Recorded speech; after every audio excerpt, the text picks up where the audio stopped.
Chill House Mix. Chill House Mix.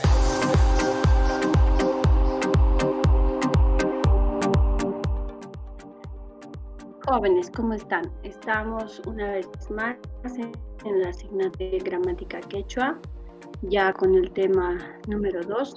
En esta ocasión vamos a hablar acerca de la primera categoría gramatical en quechua, que sería el nombre o sustantivo, que en quechua denominamos suti.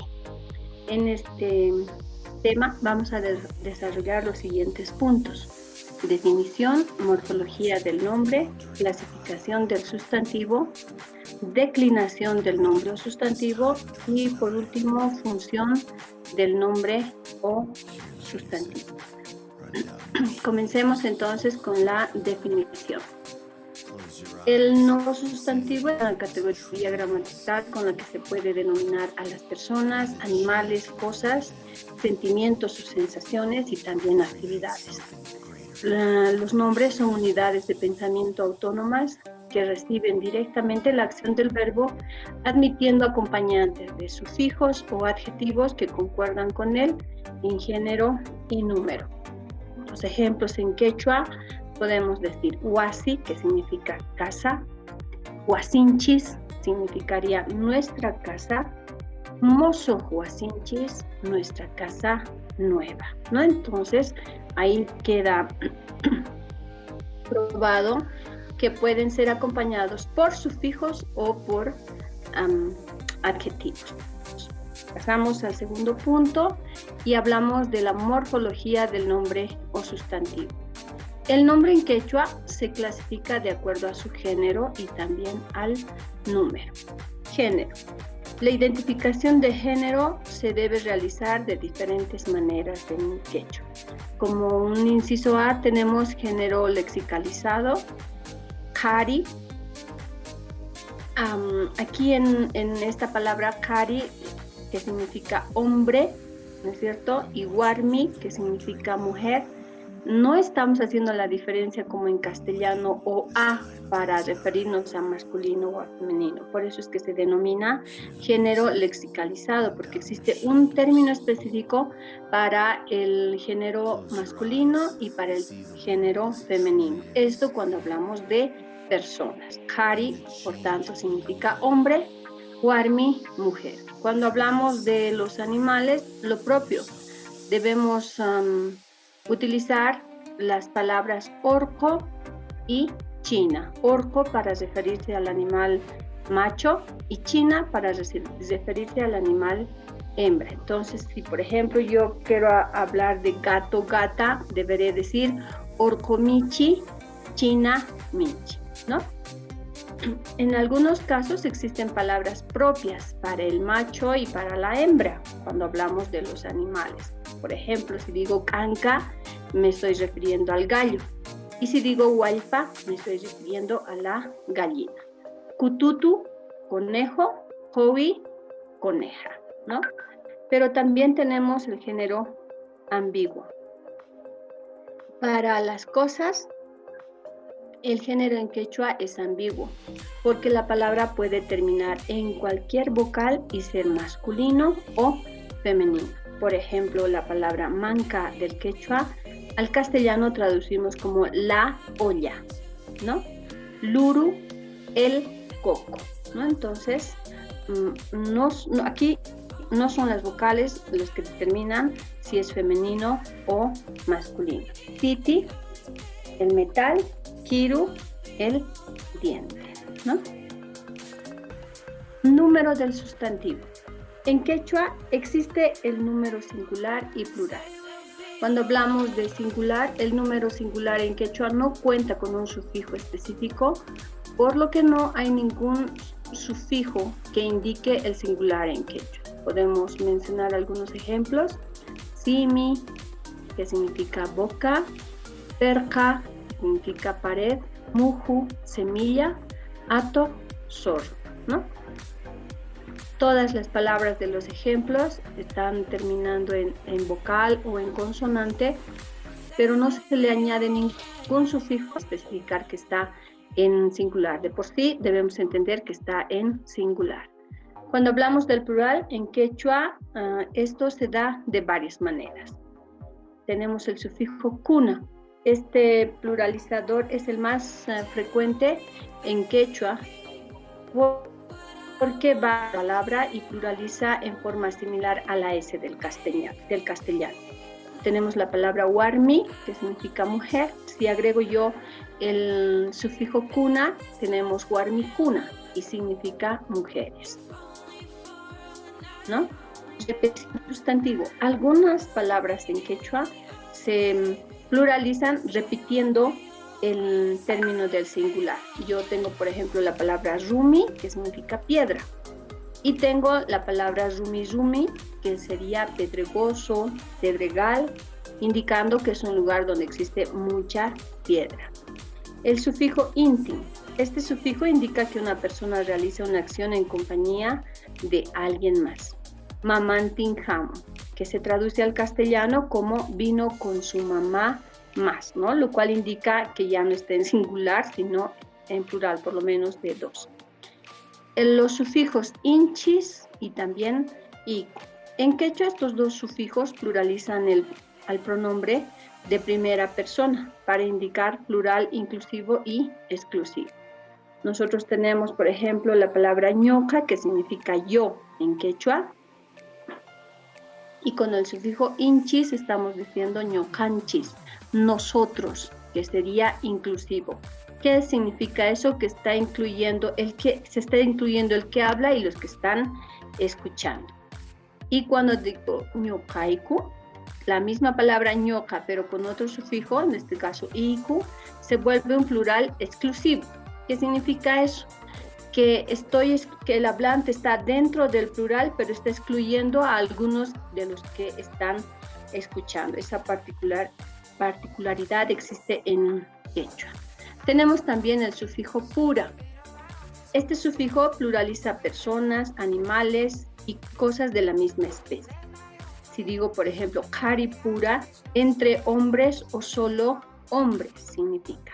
Chilwi pura, entre pollos o solamente pollos. Y aunque no haya ningún otro sufijo que indique plural, debo considerar que se está hablando en un número plural.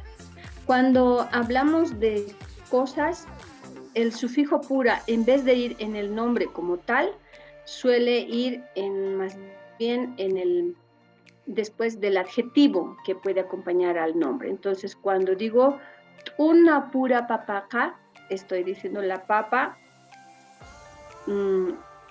menuda, pero menuda hace referencia a varias papas, no solamente a una de ellas, ¿no es cierto? El plural incontable. En quechua, muchos nombres de animales y cosas no necesitan la marca del sufijo kuna por ser incontables. Por ejemplo, haku, al igual que en castellano, ¿no?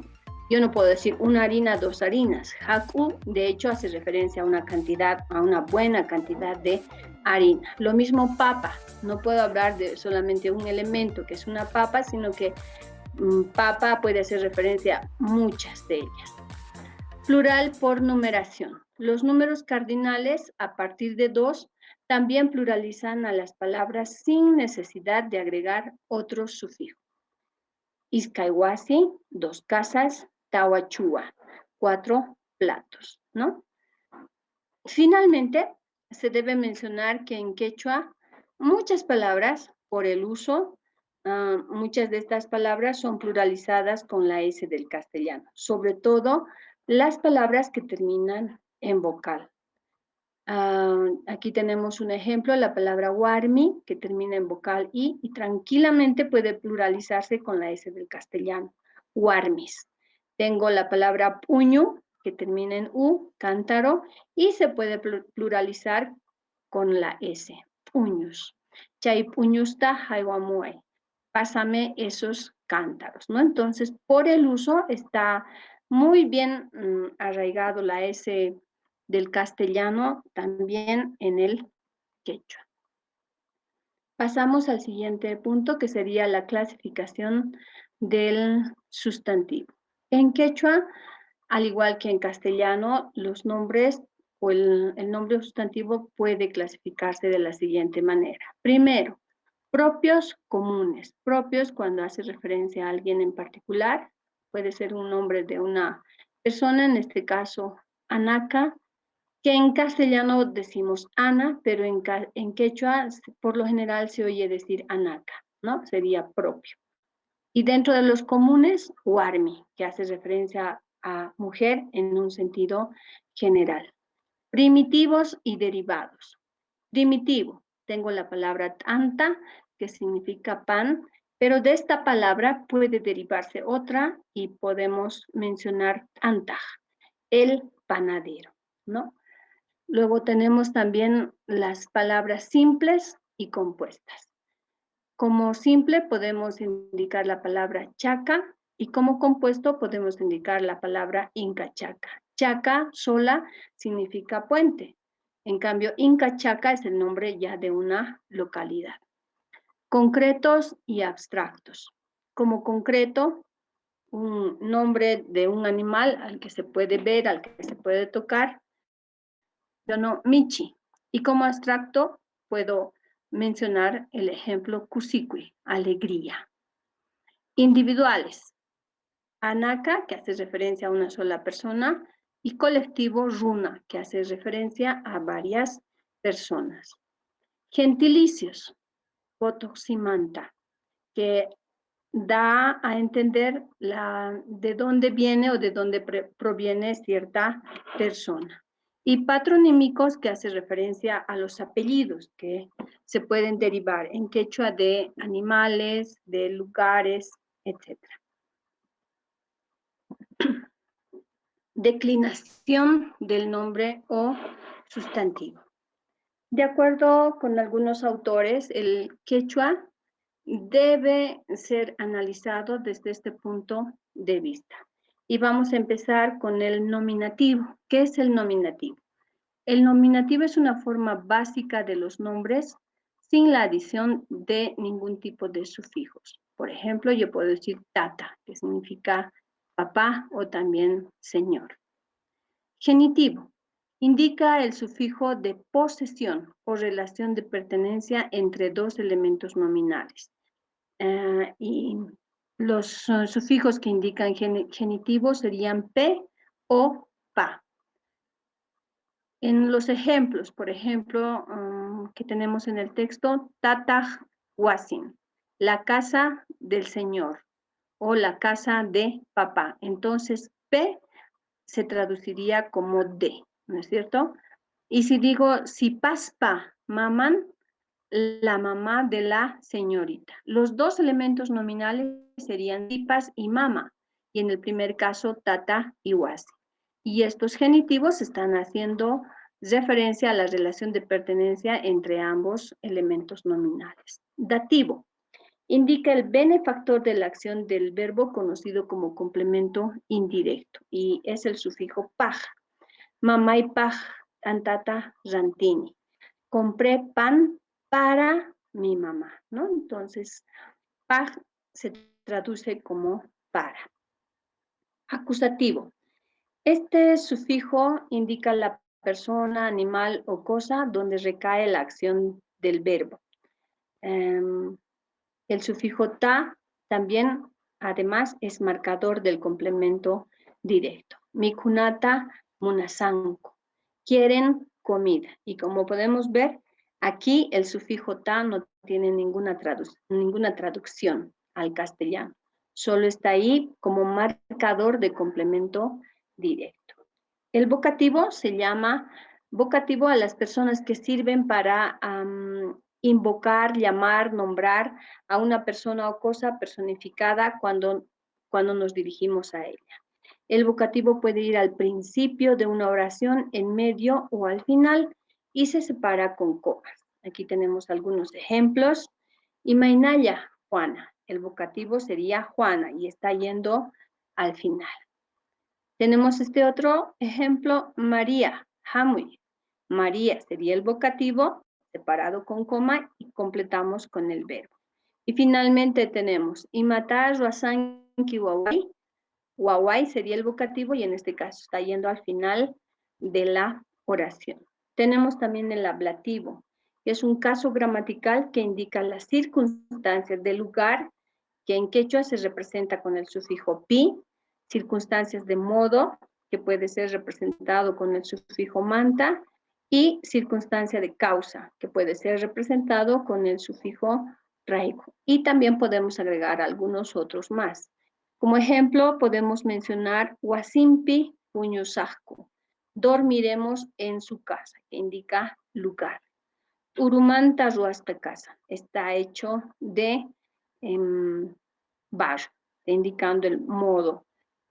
Uywaraiku Ripun. Se fue por los animales. Está indicando causa. Y finalmente tenemos la función del nombre o sustantivo. El nombre o sustantivo en quechua puede funcionar sintácticamente como sujeto, como complemento en una oración. Y cuando hablamos de complemento, estos pueden ser complemento directo, complemento indirecto, complemento de sujeto y complemento de complemento, como en castellano. Tenemos aquí algunos ejemplos. Alco, lawata, mikusan. Alco sería el nombre y ahí estuviera funcionando como sujeto. Lawa también es nombre, pero en este caso ya no está funcionando como sujeto, sino como complemento directo. Siriacoja, wasita, wawan parlantito. Siriacoja sería sujeto, wasita, complemento directo, wawan paj. Ahí tenemos el nombre básico que sería wawa, y en este caso, acompañado del sufijo paj, está funcionando como complemento indirecto. Juanaca Hampiri. Juana es médico. En este caso, el verbo se está presentando en forma de sufijo, no está como palabra independiente. Pero aquí podemos ver tanto Juana como sujeto y Hampiri como complemento de sujeto. Finalmente tenemos Paikuna, Mariata, Kamachek, Tajina, Sutichaskanko. Paikuna, en este caso sería no un nombre, sino un sustituto, está funcionando como sujeto. Mariata, ahí sí tenemos el complemento directo. Kamachek Tajina, Kamachek sería el complemento de complemento. Y Sutichaskanku, verbo. Como podemos ver, en estos ejemplos podemos encontrar tanto nombres que funcionan como sujeto y otros que están funcionando ya sea como complemento directo, indirecto, de sujeto y de complemento. Entonces, jóvenes, esto es lo relacionado a la primera categoría gramatical del quechua, que sería el nombre o sustantivo que en quechua denominamos suti. Muchas gracias.